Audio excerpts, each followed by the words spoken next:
오랜 친구가 던진 한마디. 그날 이후로 저는 그 사람을 다시 보게 됐습니다. 밥 한 끼 앞에서 드러난 진짜 속마음. 여러분은 알고 계신가요? 그날은 오랜만에 동창 모임이었습니다. 10년 만에 보는 얼굴들도 있었죠. 학창 시절 이야기부터 각자의 인생사까지 웃음꽃이 만발한 자리였습니다. 추억을 나누다 보니 어느새 해가 저물고 술잔도 몇 차례 오갔습니다. 이야기는 끝없이 이어졌고 그때의 우정이 여전히 살아있음을 느꼈습니다. 식사를 마치고 계산할 시간. 저는 자연스럽게 지갑을 꺼냈습니다. 그때였습니다. 옆자리 친구가 모두가 들을 수 있는 목소리로 말했습니다. 오늘은 네가 사는 거지? 그 말 한마디에 제 손이 지갑 위에서 잠시 멈췄습니다. 갑자기 테이블 위로 묘한 긴장감이 감돌았습니다. 고마움이나 부탁이 아닌 마치 당연함을 요구하는 듯한 말투였으니까요. 그 순간 저는 생각했습니다. 이 사람과 나, 우리는 정말 친구일까? 10년 만의 만남에서 그가 보고 싶었던 건 나였을까?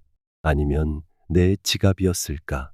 밥값 앞에서 사람의 본심이 드러납니다. 겉으로는 웃고 있지만 계산대 앞에서 보이는 작은 행동 하나, 무심코 던진 말 한마디가 그 사람의 진짜 마음을 비추는 거울이 되곤 합니다. 우리는 모두 누군가와 밥을 먹습니다. 가족, 친구, 직장 동료와 그리고 그 자리에서 사람의 품격과 관계의 진정성을 보게 됩니다. 때로는 상처받기도 하고 때로는 감동받기도 하면서요. 오늘은 식사 자리에서 만날 수 있는 4가지 유형의 사람들, 그리고 그들의 마음속에 숨겨진 이야기를 함께 알아보겠습니다. 이 이야기가 여러분의 인간관계를 돌아볼 작은 계기가 되길 바랍니다. 시청하시기 전에 구독과 좋아요 부탁드립니다. 여러분의 응원이 더 좋은 콘텐츠를 만드는 큰 힘이 됩니다. 올해 64세 김호철 씨는 사람 만나는 걸 참 좋아합니다. 퇴직 후에도 친구들과 자주 모이고 식사 자리에서는 늘 웃음이 끊이질 않았죠. 그런데 그 만남이 점점 부담스러워지기 시작했습니다. 이유는 단 하나, 계산 때문이었습니다. 어느 날 식사 후 자리를 정리하며 계산을 하려던 찰나 친구 한 명이 가볍게 던진 한마디. 오늘은 네가 사는 거지? 요즘 잘 나가잖아. 그 순간 호철 씨의 표정은 굳었습니다. 그건 부탁도 농담도 아닌 당연함처럼 느껴졌기 때문입니다. 더 충격적인 것은 다른 친구들의 반응이었습니다. 아무도 이의를 제기하지 않았고 오히려 고개를 끄덕이는 사람도 있었죠. 처음엔 괜찮았습니다. 한두 번은 그럴 수 있지 하고 넘어갑니다. 그날도 호철 씨는 말없이 카드를 꺼냈습니다. 그러나 그 이후에도 비슷한 상황이 반복됐습니다. 점심, 저녁, 커피 자리, 호철 씨의 지갑이 열릴 때마다 친구들의 기대 어린 눈빛이 그를 향했습니다. 어느 순간 내가 사는 게 의무가 됩니다. 그리고 내지 않으면 오히려 눈치를 주는 분위기. 쟤는 돈도 많으면서 왜 저래? 같은 시선이 느껴질 때마다 호철 씨의 마음 한구석에는 찜찜함이 쌓여갔습니다. 이건 단순한 밥값 문제가 아닙니다. 관계의 균형이 무너지는 순간이죠. 주고받음의 균형. 인간관계의 가장 기본적인 토대입니다. 심리학자들은 이런 관계를 감정적 빚이라고 부릅니다. 상대는 고맙다고 하지 않지만 나는 계속 마음에 찜찜함이 남죠. 더 무서운 건 이런 사람일수록 당연함에 익숙해져 간다는 겁니다. 감사는 사라지고 내 마음만 서서히 달아갑니다. 호철 씨는 고민 끝에 조용히 변화를 주기로 했습니다. 다음 모임에서 그는 식사가 시작되기 전 자연스럽게 말했습니다. 오늘은 내가 살 테니 다음에는 누가 살래? 이런 관계를 건강하게 지키고 싶다면 처음부터 원칙을 세워야 합니다. 오늘은 제가 낼게요. 다음은 부탁드릴게요. 이런 한마디로 자연스럽게 균형을 만드는 겁니다. 반복되는 당연함 앞에서 조용히 거리를 두는 것도 자신을 지키는 지혜일 수 있습니다. 밥값을 낼 수는 있습니다. 하지만 그 안에 담긴 태도는 결코 아무렇지 않게 넘길 수 없습니다. 존중과 감사가 오가지 않는 관계는 언젠가 그 한계에 도달하게 되어 있으니까요. 그리고 이와는 또 다른 유형. 나 돈 없는 거 알잖아. 그 말이 불러온 어색한 침묵. 다음 이야기를 이어가 볼까요? 한석진 씨는 50대 직장인입니다. 한 달에 한 번 오랜 친구들과 식사 모임을 갖는 게 일상 속 작은 행복이었죠. 그런데 그 자리가 어느 순간부터 조금씩 불편해지기 시작했습니다. 이유는 한 친구의 반복되는 말 때문이었습니다. 나 요즘 진짜 돈 없어. 생활비도 빠듯해. 처음엔 이해했습니다. 다들 한 번쯤 어려울 수 있으니까요. 그래서 자연스럽게 친구들이 그 친구 몫을 나눠서 부담했죠. 그런데 한석진 씨는 SNS에서 그 친구의 근황을 보며 마음이 복잡해졌습니다. 명품 브랜드 옷, 신형 휴대폰, 가족들과 해외여행 사진까지 진짜 힘든 상황이 맞나 의심이 피어오르기 시작했죠. 그리고 결정적인 장면이 있었습니다. 밥값을 낼 차례가 되자 그 친구는 말합니다. 오늘은 그냥 칼국수 먹고 간단하게 해결하자. 하지만 다른 사람이 사는 날이면 고급 레스토랑, 좋은 술, 그제야 오늘은 제대로 먹어야지 라며 태도가 바뀌는 모습. 이건 단순한 돈 문제가 아닙니다. 상대의 배려를 이용하는 태도, 양심 없는 반복이 문제인 겁니다. 돈이 진짜 없어 어려운 거라면 이해받을 수 있습니다. 그런데 소비의 우선순위는 명품과 여행이면서 유독 밥값에서만 빠지려는 사람. 이건 관계를 대하는 마음의 진심이 드러나는 순간입니다. 함께 나누는 기쁨보다 얼마나 이득을 볼 수 있는지를 먼저 계산하는 마음이 보이는 거죠. 한석진 씨는 결국 용기를 내 친구에게 말했습니다. 야, 네 SNS 보면 꼭 돈이 없는 것 같지는 않거든. 솔직히 좀 기분 나쁘네. 그 친구는 당황하며 말했죠. 미안하다. 다음엔 내가 살게. 하지만 그 이후에도 그 친구는 값싼 식사만 제안하거나 또다시 회피하려 했습니다. 여러분 곁에도 이런 사람이 있나요? 배려를 받는 건 괜찮지만 그걸 반복하면 의존이 됩니다.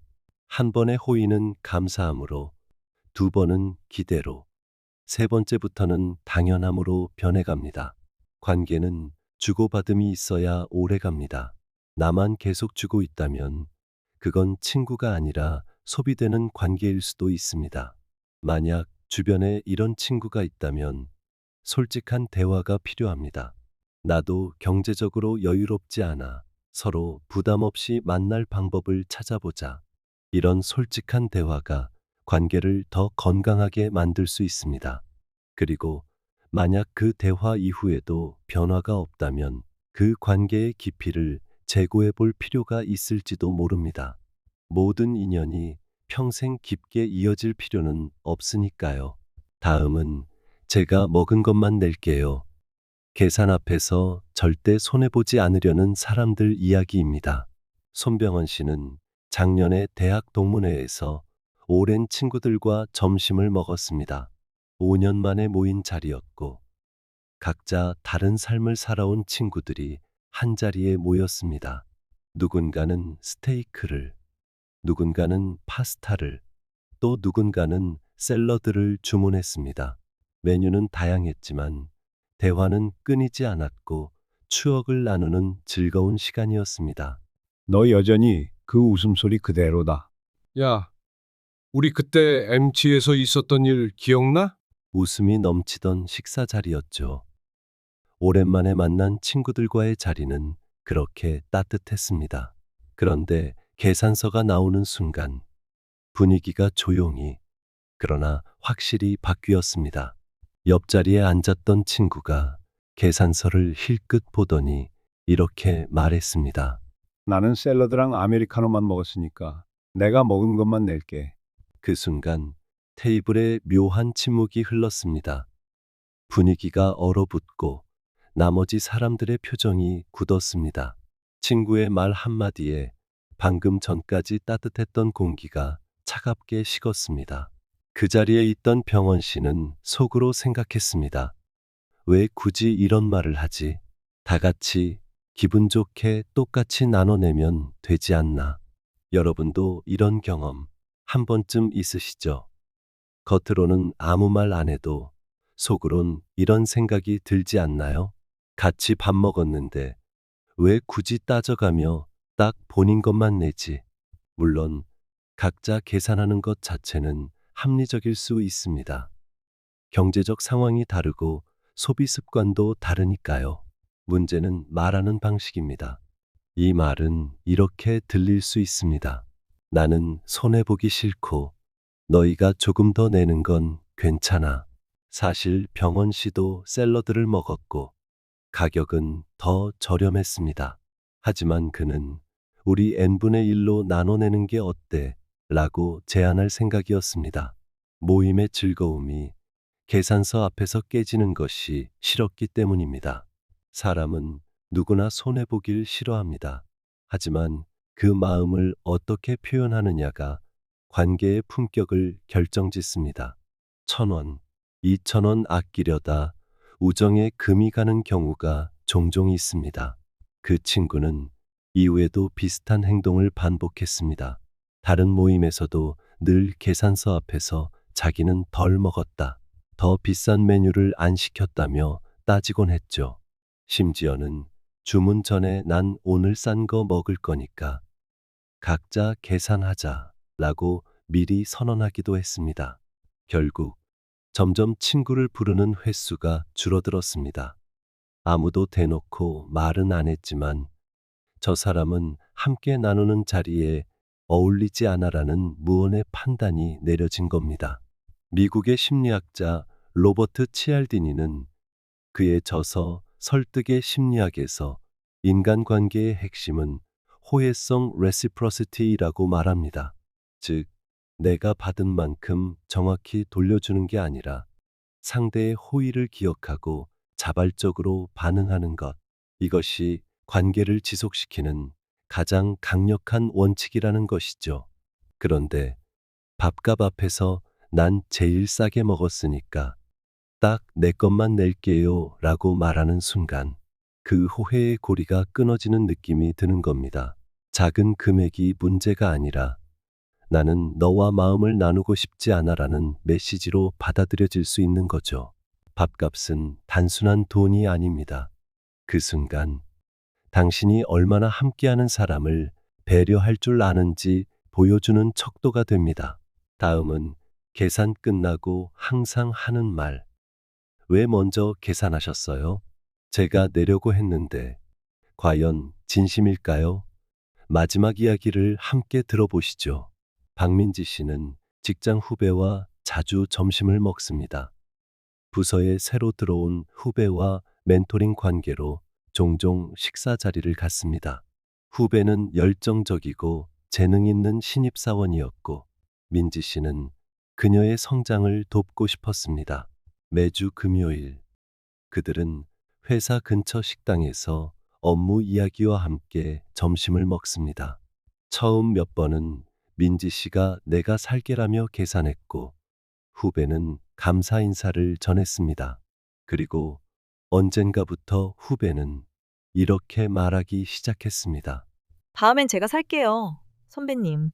하지만 그 다음은 오지 않았습니다. 어느 날 민지 씨는 평소와 다름없이 계산서를 챙기고 먼저 결제를 했습니다. 식사를 마치고 카드를 내밀자 어김없이 들려온 한마디. 어? 왜 먼저 계산하셨어요? 제가 내려고 했는데. 한두 번은 그 말이 고맙게 들렸습니다. 정말로 내려고 했나 보다 라고 생각했으니까요. 하지만 점점 이상한 패턴이 보이기 시작했습니다. 그 말은 늘 계산 후에만 나왔습니다. 또 선배님이 내셨네요. 제가 내려고 했는데. 제가 오늘은 진짜 계산하려고 했는데. 아이 참, 지갑 꺼내려던 참이었는데.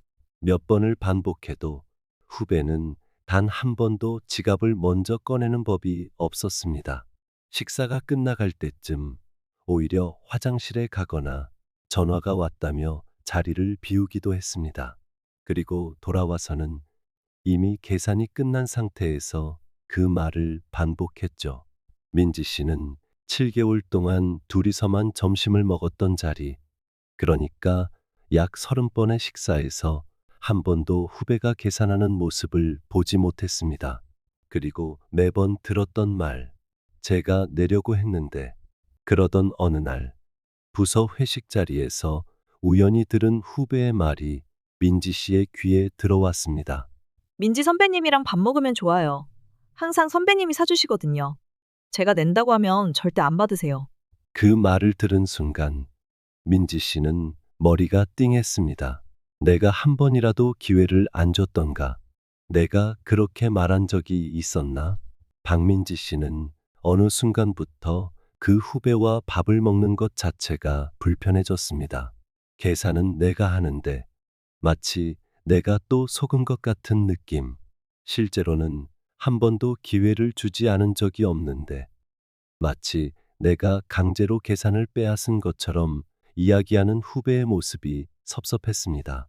심리학자 레온 페스팅거는 인지 부조화 이론을 통해 사람이 자신의 행동과 말이 다를 때 심리적 불편함을 피하려 한다고 설명했습니다. 그 후배는 실제로 돈을 내지 않으면서도 난 그래도 내려고는 했어 라는 인상을 남기고 싶었던 겁니다. 겉으론 배려하는 척, 속으론 계산은 피하고 싶은 욕구가 작동하고 있었던 거죠. 계산을 하지 않는 자신의 행동과 내려고 했다는 말의 불일치로 인한 죄책감을 줄이려는 심리적 방어 기제입니다. 민지 씨는 오랜 고민 끝에 직접적인 방법을 선택했습니다. 다음 식사 자리에서 미리 말했습니다. 오늘은 계산해 줄래요? 내가 항상 내는 것 같아서. 후배의 표정이 순간 당황스러움으로 변했습니다. 그러나 거절할 수는 없었죠. 아, 네, 알겠습니다. 그 한 번의 계산 이후 후배는 더 이상 제가 내려고 했는데 라는 말을 하지 않게 되었습니다. 대신 솔직하게 선배님, 다음엔 제가 살게요라고 말하고 실제로 가끔 그 약속을 지켰습니다. 이런 경우 오늘은 제가 냈으니까 다음은 부탁드릴게요라고 정중하게 기회를 넘기는 방식이 효과적입니다. 또 계속 말만 하고 지갑은 꺼내지 않는다면 다음엔 진짜 먼저 일어나세요. 농담처럼 던지는 것도 하나의 방법입니다. 중요한 건 상대가 눈치만 보며 체면 치레에만 집중할 때 관계는 얕아지고 신뢰는 무뎌진다는 점입니다. 밥값을 낸 사람이 진짜 원하는 건 고마워요라는 말보다 함께 하려는 진심일 겁니다. 말이 아닌 행동에서 진짜 마음이 보입니다.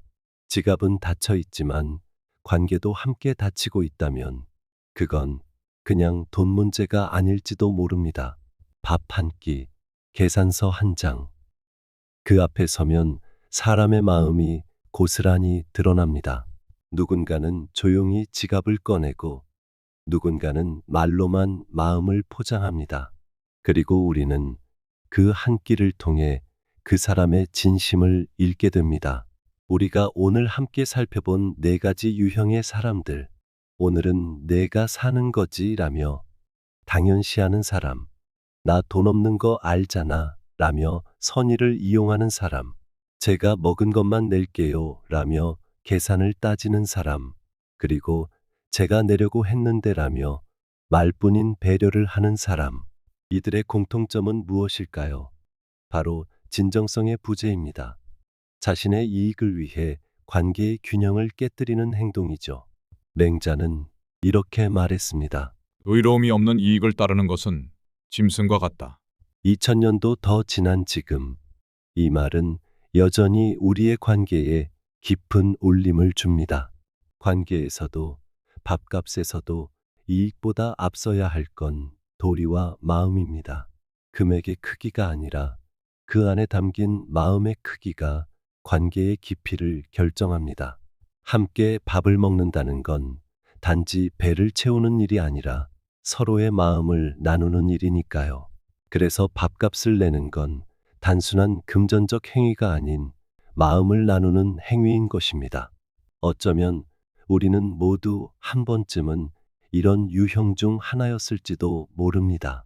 때로는 계산을 당연시했거나, 때로는 나중에 살게라는 말을 지키지 않았거나, 때로는 내 것만 따로 계산했을 수도 있습니다. 하지만 오늘 이 이야기를 통해 우리의 행동이 타인에게 어떻게 느껴질 수 있는지 돌아보는 시간이 되었길 바랍니다. 작은 밥값이지만 그 안에는 우리의 인격과 품격이 담겨 있으니까요. 앞으로 여러분의 식사 자리는 어떨까요? 누군가 계산을 하겠다고 할 때 진심으로 감사를 표현하나요?